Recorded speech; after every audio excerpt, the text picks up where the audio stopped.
Hey, welcome back to another episode of the Common Man's Take on Sports with Kevin and Quincy. All right, today we would like to unpack just a few topics. Our first topic that we'd like to talk about was picked by Quentin, my teammate here. He asked me a question the other day that we'd like to talk about. He asked me if I thought Lamar Jackson could win MVP this year and maybe take Baltimore not only to the playoffs, but maybe a little bit further than he has before to the conference championship and maybe into the Super Bowl. So let's talk about that a little bit, Quentin. So I guess my question was, you know, why did you ask that? Is it because of the moves that Baltimore has made in the off season?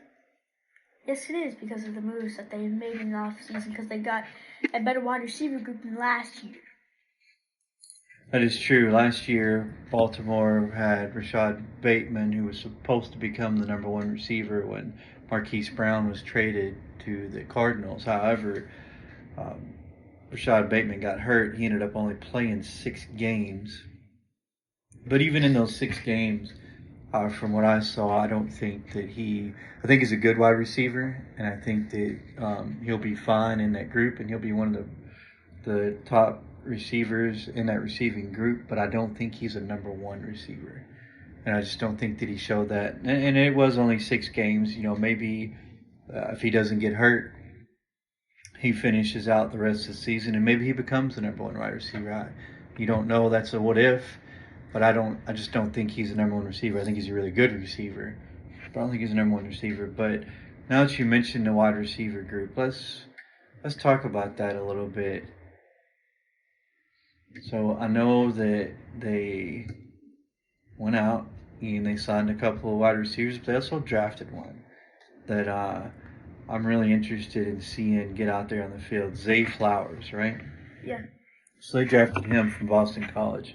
And so far in the preseason, again, it's preseason. You got to keep your expectations, low. But there are some times where they're playing against the ones, the defensive players that they will be playing against on Sundays in regular season. And so Zay Flowers actually looks pretty good. I think he's going to do fine this year as a rookie. I think he's going to be a good wide receiver. I think he's going to be a surprise to some people who probably were overlooking that pick in the draft. I know they have Devin Duvernay coming back, who was decent for them last year, but again, not a number one receiver. He's a good maybe possession or go-to when the other receivers are being focused in on. Sometimes people forget about Duvernay, and that's when he gets those touchdowns in the end zone or those catches out on the field. So he's a decent receiver, and he'll be good for that group coming back. There'll be some familiarity coming back from Lamar Jackson also.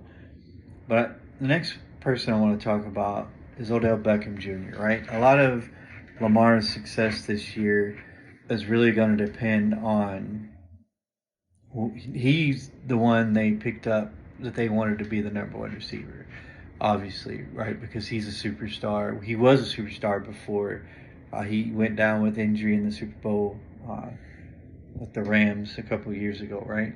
Mm-hmm. So, if Odell Beckham Jr. can come back from his knee injury, I believe it was an ACL, and be 75 to 80% of what he was before the injury, then the Baltimore Ravens made the right decision, and he will help out Lamar tremendously, because even a 80% Odell Beckham Jr. is better than a lot of wide receivers in the NFL. Let's face it, the guy's got athletic ability. He's got everything you'd want out of a number one wide receiver when he's healthy. So I think that a lot of that success and how far they can go as far as the regular season and the playoffs is going to really depend on Odell Beckham Jr. If he can stay healthy. That's the other key, right? Because he did sit out all of last year, to heal his knee. And if he could stay healthy, then I absolutely think he will change the complexion of that offense for sure. And then you have Nelson Aguilar. who they picked up, and so he's not a bad wide receiver either. He started in Philadelphia with the Eagles. He had a rough start to his career. As a rookie, he had 23 receptions for 283 yards and 1 touchdown. But then as he went along, he got better. And so his best 2 seasons came in 2017 with the Eagles, where he had 62 receptions for 768 yards and 8 touchdowns. And then his other was with 2020 with the Las Vegas Raiders, where he had 48 receptions for 896 yards and 8 touchdowns. So he's proven that he can be a good, solid receiver for sure. So I think that was a great pickup for Baltimore too. They knew Lamar needed some athletic ability and receivers on the out there to throw to, and I think they've provided it for him because Lamar Jackson's a unique type of player. You don't just have to worry about him throwing to receivers on the run while you're scrambling. Like, you have to worry about him tucking that football and running with it because he is a very hard man to catch for defenders. He's made defenders look silly in his career trying to tackle him. So Lamar Jackson presents a very, very difficult situation for defenses. He's very unique. You have your scrambling quarterbacks like Patrick Mahomes, who will scramble when he needs to. You have your the quarterback in Buffalo, which is Josh Allen. He's shown that he'll scramble when he needs to. Jalen Hurts, he'll scramble. But Lamar Jackson is different from those guys. Lamar Jackson is pretty special. If you put the right offense around him, he can make some things happen that maybe some. I'm not saying he's better than Patrick Mahomes. Patrick Mahomes is a great pocket passer. He will stand in that pocket and deliver a strike. Patrick Mahomes is also dangerous running, but I just think Lamar Jackson's a little bit different from the rest of those guys. I think he's faster. I think he has the ability to make people miss, and maybe the other guys don't. Like Josh Allen, I don't know if he will make people miss quite like Lamar Jackson does in the open field. You go back and you can watch his highlights since he's been in the league. Like he doesn't run like a scrambling quarterback. He runs like a running back, running the football, which is a lot different from those guys. And I think that's what makes him unique. He runs like a running back, not like a quarterback. So I think that if Todd Monken, their new offensive coordinator, can put an offensive plan together around his abilities, I absolutely think that he could win MVP again this year. I think that he could probably throw for over 4,000 yards for the first time in his career this year if they make that offense correctly around him. And it just, his ability to run makes him so dangerous, and it makes the defense have to take a extra defender, out of coverage just to spy Lamar Jackson. Because if you don't, he's going to burn you on the run. So that being said, you have to run predominantly one-on-one defense against them. Otherwise, you're going to be caught looking, and you're going to see Lamar streaking down the field, either for a huge gain or scoring a touchdown. So I think that they have improved that offense. You got Mark Andrews coming back, who's always a solid. I think last year Mark Andrews' numbers were down just a bit, just because he was the main focus of defenses, because nobody really respected those other receivers. And for good reason, right? Those guys were backup receivers trying to do what they could in the starting lineup to help Lamar. Obviously, Lamar got hurt towards the end of the season too. So I think another good pickup for them in the draft was Dante Demas. I watched him play at Maryland. We're Michigan fans. We watch Michigan football. Michigan plays Maryland every year. I think Dante Demas could turn out to be a pretty solid receiver for them to rotate in and out, to give somebody like Odell Beckham Jr. some snaps off. So he's not playing every down, and you're not putting so much work on him. And you're maybe saving that knee a little bit, not maybe putting so much. Uh, he doesn't have to be out there every time. I think they have enough receivers now where they could, Odell wouldn't have to play a whole game. Like he could take some reps off, and you could rotate some of those other receivers in there. So yes, I think that there is an opportunity for Lamar Jackson to get back to his MVP form from 2019. And to be honest with you, I think he could put up even better numbers than those 2019 numbers. What do you think? Well, I also agree with you. I think Lamar can be in the MVP conversation because of their group of wide receivers. Like you said, Dante Demas, he is a good wide receiver from Maryland.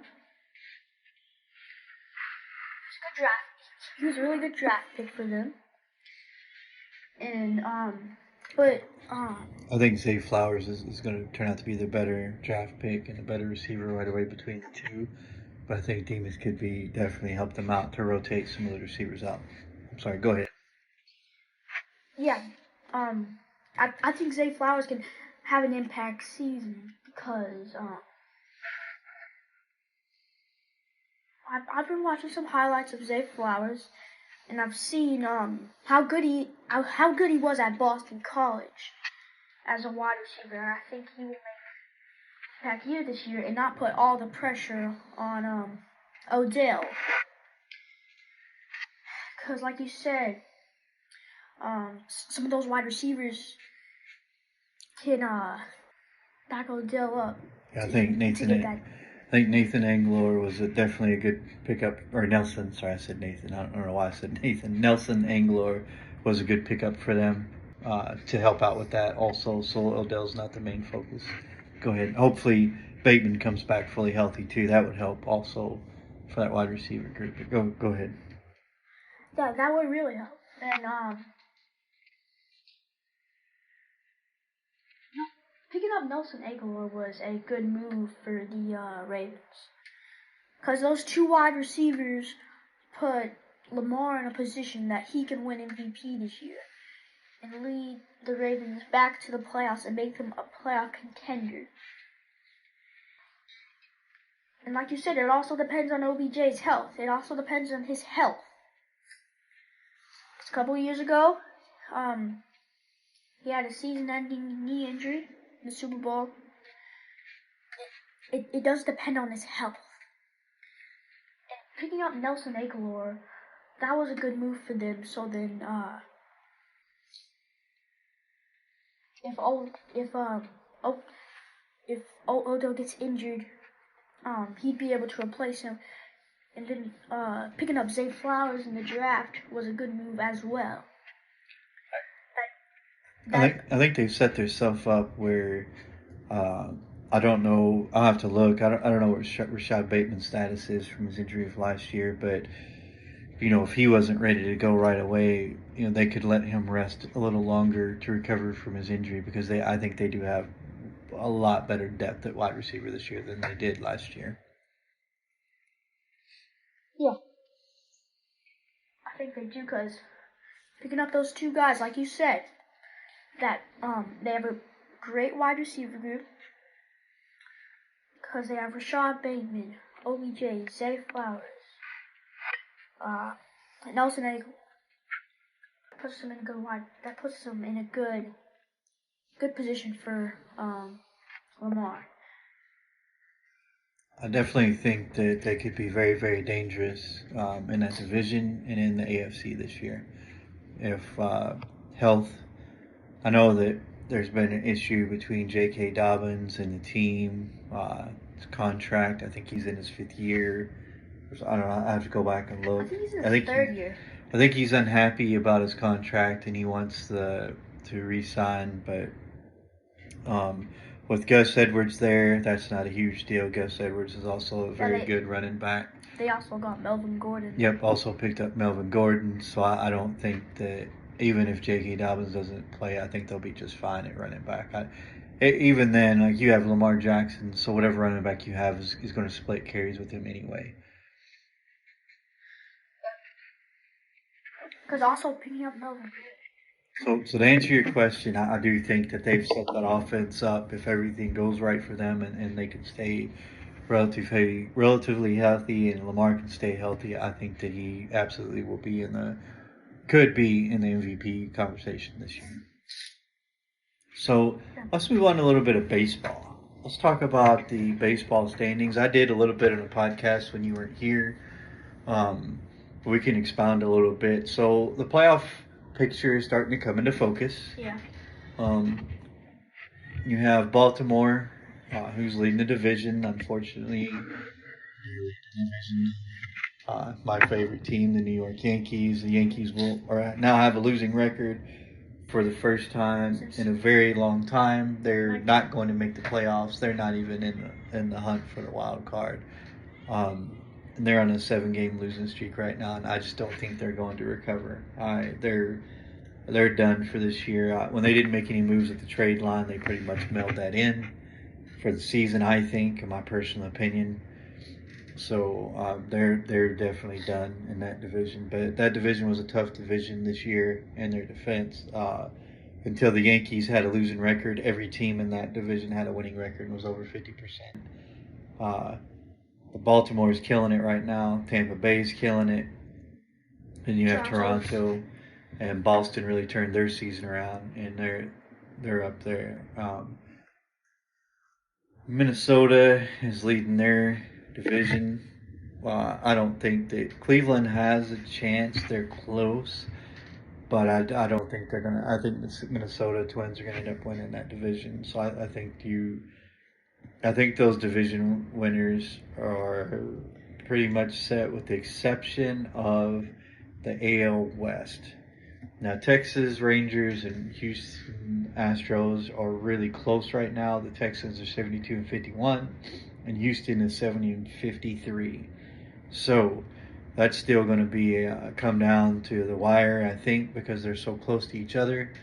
But at the end of the day, regardless of who wins the division, they're both going to make the playoff because they'll both, whichever one of them doesn't win the division will be in the wild card. Because if you look at the wild card right now, you got Baltimore, Texas, and Minnesota, and then Tampa Bay, Houston, and Seattle.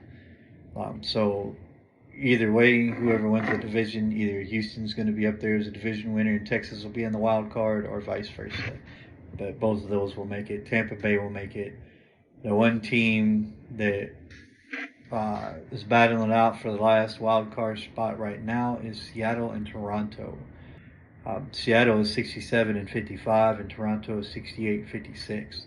Still a lot of baseball left to be played, so that could easily switch. If that did, you would be talking about 3 teams from one division making the playoffs, all from the AL East. Yep. So that would be pretty interesting. But yeah, you got Toronto. Boston's even kind of in that conversation. They're not too far behind at 65 and 58. So a lot of baseball left. So that's a pretty close race right there between Seattle, Toronto, and Boston.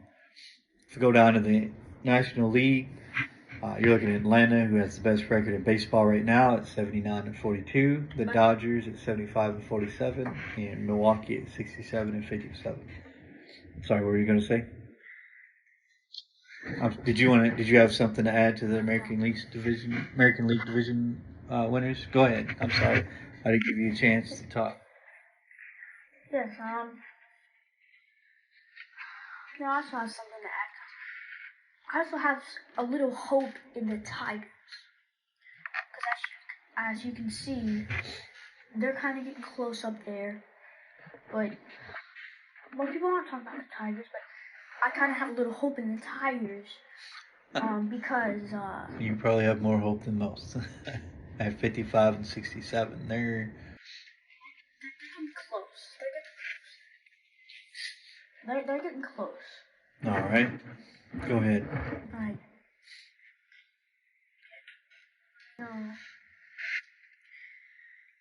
You know that they're 12 games behind, right? Yeah. I just want to throw that out there. Just make sure you knew that. All right. Go ahead. What else? What else do you have?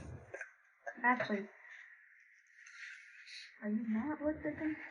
I have accepted the fact that my Yankees will not make the playoffs this year. Me too. I hope that they fire Brian Cashman and And Boone? Aaron Boone. Yes, I think both of those need to be replaced. Brian Cashman especially. But go ahead. Yeah, I think those two need to be fired, and I think they need to find a suitable trade for Giancarlo Stanton, because the one thing that he's been having trouble with is bat. Because I've seen his batting in Yankees games. I actually had a little hope in him, but now it's later into the season. That I've seen their games. It's just he's just not working out for the Yankees. So I think they need to find a suitable trade for him. It's going to be tough for him though because of his gargantuan contract. But I was a fan of him when he played for the Marlins. I loved watching his highlights, and if Marlins game was on and I wasn't watching anything else, I would watch just to see Giancarlo play. But I agree, he had a first couple of good years in New York, but ever since then he's been injured. I think part of his batting issues have come from his injuries, but I agree. As much as it pains me to say it, because I was actually okay when the Yankees traded for him, because I thought, hey, that's going to add another power bat to Aaron Judge. They'd be like the reincarnation of the Bash brothers, but that did not happen because Giancarlo's just been injured a lot. And I agree. Unfortunately, I think they need to find a way to offload his contract and upgrade him. As much as it pains me to say that, I cannot argue with you. I know it pains me too, and I also had earlier in the season, I also had a hope that they could make the playoffs, but now later, it has been tough because they went over 5,000 on their win percentage since, I don't know. Yeah, they're at 48 winning percentage. They're 60 and 63. I don't think that's going to change. A lot of things didn't pan out for them. They made a couple of moves in the offseason for pitching that just didn't pan out. Severino has struggled this year. He didn't struggle last year, but as he struggled this year. Yeah, he's not. Herman has one game he looks like the player that they want him to be, and then the next game he gives up 10 home runs. Like Herman has not been very good.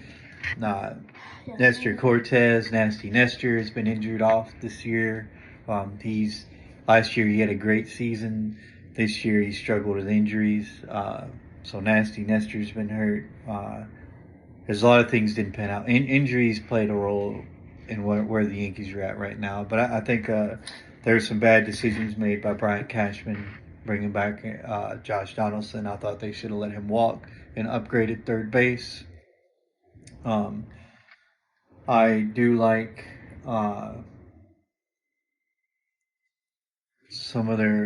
I like Vlopi. I think he's going to come around just fine. I think he struggled a little bit, but he's out of it now. I think he's doing good. I like Lamar Torres. Obviously, Aaron Judge dealt with some injury issues with his toe. Hopefully, they can get that figured out in the offseason. I like Anthony Rizzo. Unfortunately, I think that he's getting up there in age. In the last few years, he's had injury problems with his back. I think that they should have upgraded first base also. Yeah, I was about to say that. I think they should. Give you a Super Bowl trade. I think there was some moves that they should have made, but they didn't.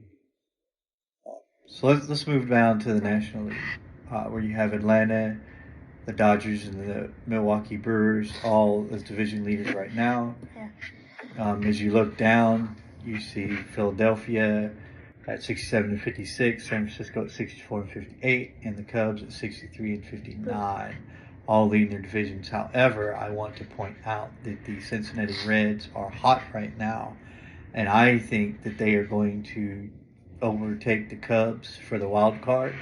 I think Cincinnati will move right up into that wild card spot and drop the Cubs down. I was Miami was in the wild card, but they've lost a few lately. I'd actually would like to see them back in the playoffs. Um, if I had a second team that I enjoy watching, it would be the Marlins. I like watching the Miami Marlins. Yeah. I think they have a decent team. Um, but the Reds are red hot right now, and I think they're going to bump the Cubs out of that wild card spot. But that's a tough one right there because you got Cincinnati and Miami both at 64 and 60. You got Arizona at 63 and 61. San Diego is also right there at 59 and 65. And then the Cubs obviously at 63 and 59.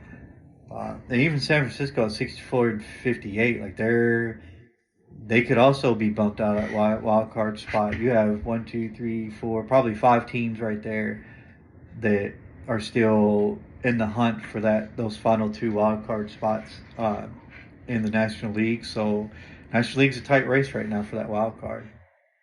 Matter of fact, if you look at it, Milwaukee's not really running away with that division by very much at 67 and 57. So the Reds or the Cubs could bump them out of that division lead spot also. So that's a really tight race right now in the National League. I think it's a little tighter than the American League as far as a division leader in the wild card race. So again, there's still a lot of baseball left to play. So I think that it's going to be pretty interesting down the stretch there to see which one of these teams, step up and take those wild card spots in that division spot. I think let's look at Um. so as you look at the NL Central, that's actually a pretty close race. The Cubs are only 3 games. The Cubs and the Reds are only 3 games behind the Brewers. So anything can happen there. Again, they're both of those teams. Actually, all three of those teams are right behind San Francisco. So they could easily bump San Francisco. And then Arizona's right behind San Francisco at 63 and 61. So that's a really, really tight race right there. That's still a little fuzzy, right? That could fall 4 or 5 different ways, in the next coming weeks. My thoughts on the NL division.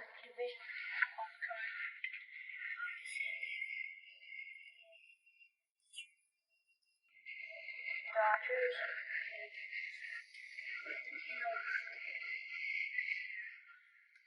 I think that the Cubs can make the playoffs right now. They really surprised me.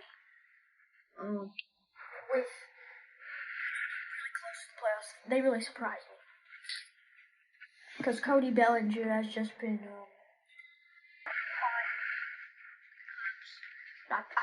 I don't think the Marlins really have a chance to make the playoffs, but I do want them to the playoffs. But I really don't have any hope for Miami, even though they're half a game back. What?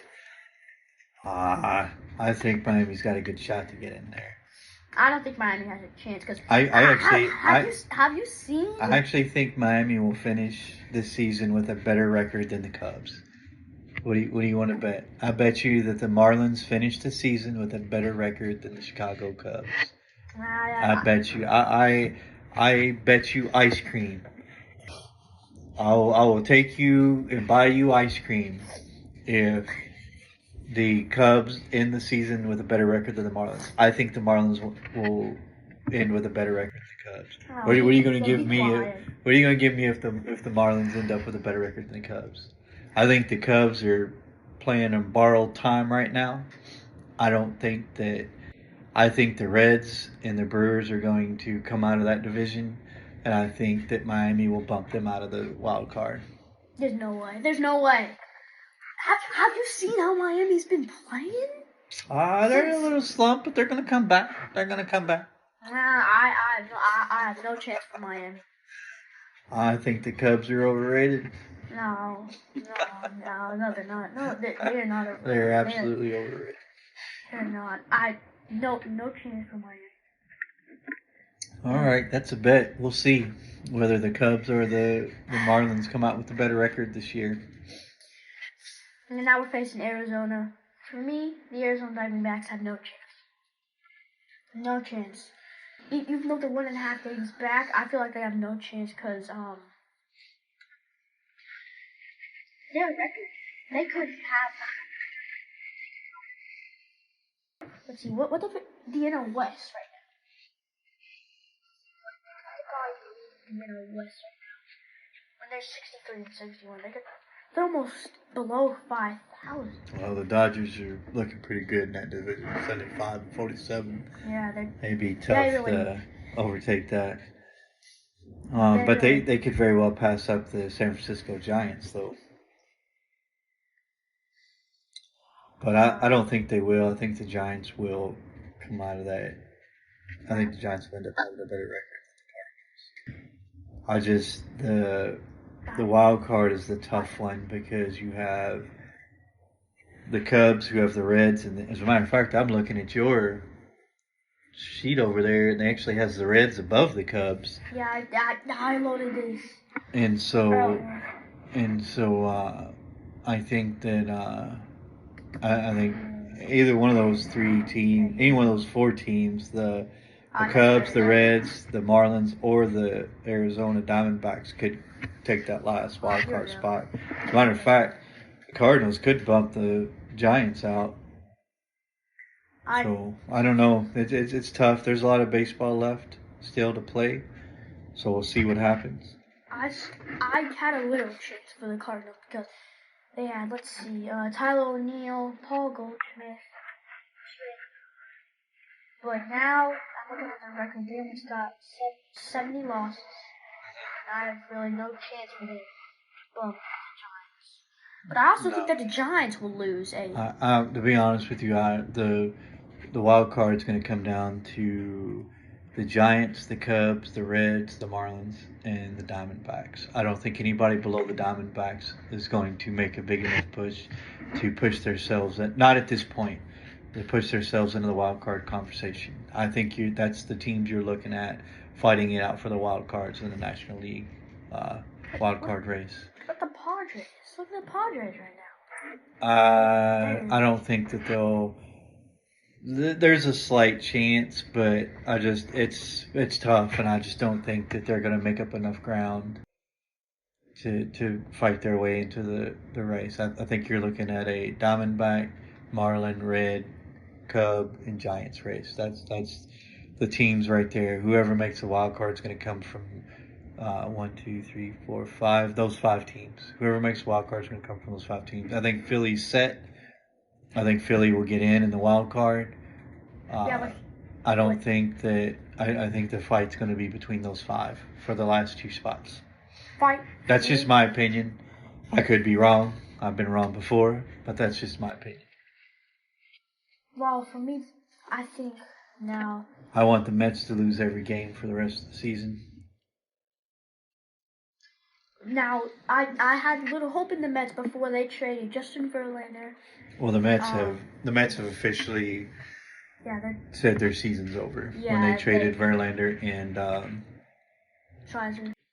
Scherzer, Max Scherzer. They admitted that they're out of the playoff race and they're working on next season.